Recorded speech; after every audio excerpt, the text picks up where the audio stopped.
بسم اللہ الرحمن الرحیم۔ السلام علیکم ورحمۃ اللہ وبرکاتہ۔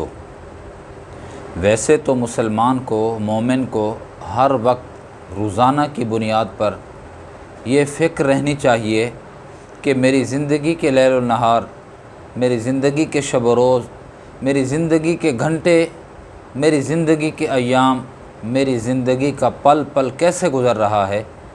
ہر وقت روزانہ کی بنیاد پر اس بات کی فکر ہونی چاہیے کہیں میرا اٹھنے والا قدم اللہ کی بغاوت اور نافرمانی میں تو نہیں گزر رہا، اٹھنے والی نگاہ اللہ کے نواہی کی طرف تو نہیں اٹھ رہی، اللہ نے جن چیزوں سے منع کیا ہے۔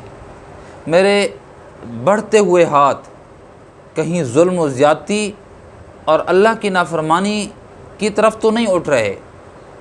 میرے دل اور دماغ کی جو کیفیت ہے، کہیں ایسا تو نہیں ہے کہ اللہ میری جانب متوجہ ہوں اور میرے دل اور دماغ کو ایسی چیزوں کی طرف ڈالا ہوا دیکھ لیں کہ جس میں میں اللہ کی نافرمانی کر رہا ہوں، خیال میں، دل میں، دماغ میں کوئی غلط تو نہیں سوچ رہا، غلط کی محبت تو نہیں بٹھائی ہوئی۔ تو مومن کو ہر وقت اس کی فکر رہنی چاہیے کہ معلوم نہیں کہ زندگی کی شام کب ہو جائے۔ اچانک حادثات ہو رہے ہیں اور چھوٹی عمروں میں حادثات ہو رہے ہیں۔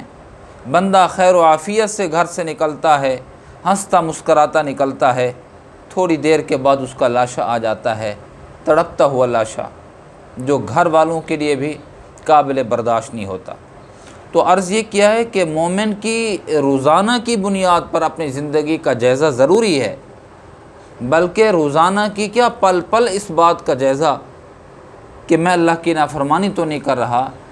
تاہم جب سال ختم ہوتا ہے اور نیا سال شروع ہوتا ہے تو اس وقت دل اور دماغ کے دروازے پہ دستک ضرور ہوتی ہے اس بات کی کہ نیا سال ہے، پچھلا سال گزر گیا، اب نیا سال شروع ہونے والا ہے۔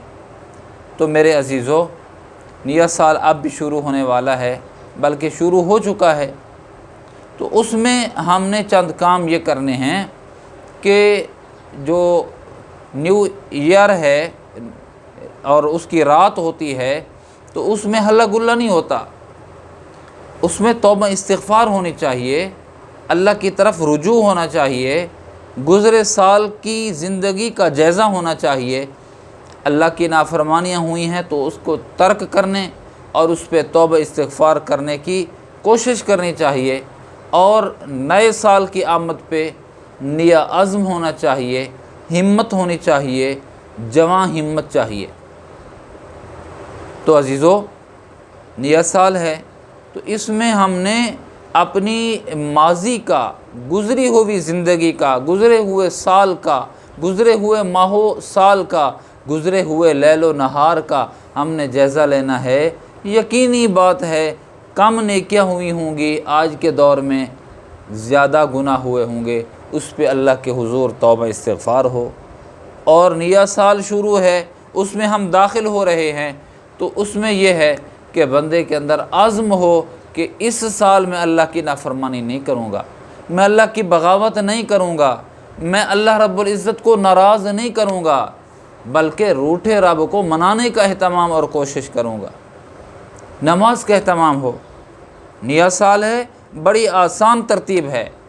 پہلی تاریخ تو نماز فجر سے لے کر 40 دن تک تکبیر اولیٰ کے ساتھ اگر نمازوں کا اہتمام کر دیا جائے تو نئے سال کا آغاز ہم ایک نئی کاوش، نئی جد و جہد اور خوبصورت عمل کے ساتھ کر رہے ہیں کہ یہ عمل ہمیں دنیا کے اندر بھی سرخروئی کا باعث ہوگا، اور یہ تکبیر اولیٰ جو 40 روزہ ہے اخروی زندگی کے اندر بھی سرخروئی کا سبب ہوگا۔ دوسرا یہ ہے میرے پیارے کہ ہم نے فضول کام نہیں کرنے، اس بات کا بھی عہد کرنا ہے، تجدید عہد کرنا ہے کہ کام تو جائز ہے لیکن فضول ہے، کام تو مباح ہے لیکن فضول ہے، اس میں اس کو نہیں کریں گے، یا کم از کم اس میں اس قدر انہماک نہیں ہوگا کہ جس کی وجہ سے اللہ کے احکامات ہم سے چھوٹ جائیں۔ اور تیسرا عمل اس کے اندر یہی کرنا ہے کہ ہم نے ایک ایک پل کو قیمتی بنانا ہے، ضائع نہیں کرنا۔ ہماری زندگی قبر کے قریب جا رہی ہے، ہماری زندگی، ہم بڑے نہیں ہو رہے، ہم چھوٹے ہو رہے ہیں، ہم بڑے نہیں ہو رہے، موت کے قریب جا رہے ہیں، ہم بڑے نہیں ہو رہے بلکہ قبر کے قریب جا رہے ہیں۔ تو ہم نے اس بات کا عزم کرنا ہے کہ ہم نے زندگی کے کسی بھی پل کو، کسی پل ضائع نہیں کرنا، بس یہ عزم ہو۔ انشاءاللہ جب عزم جمع ہوگا تو اللہ کی مدد بھی آئے گی، اور اللہ سے مدد بھی مانگتے رہنا چاہیے۔ تو نئے سال کے آغاز میں ہی میں آپ کو ان باتوں کی دعوت فکر دے رہا ہوں، اس پہ میں بھی عمل پیرا ہو جاؤں، آپ بھی عزم و ہمت کر لیں۔ اللہ ہمارا معین و مددگار ہو۔ وآخر دعوانا ان الحمد للہ رب العالمین۔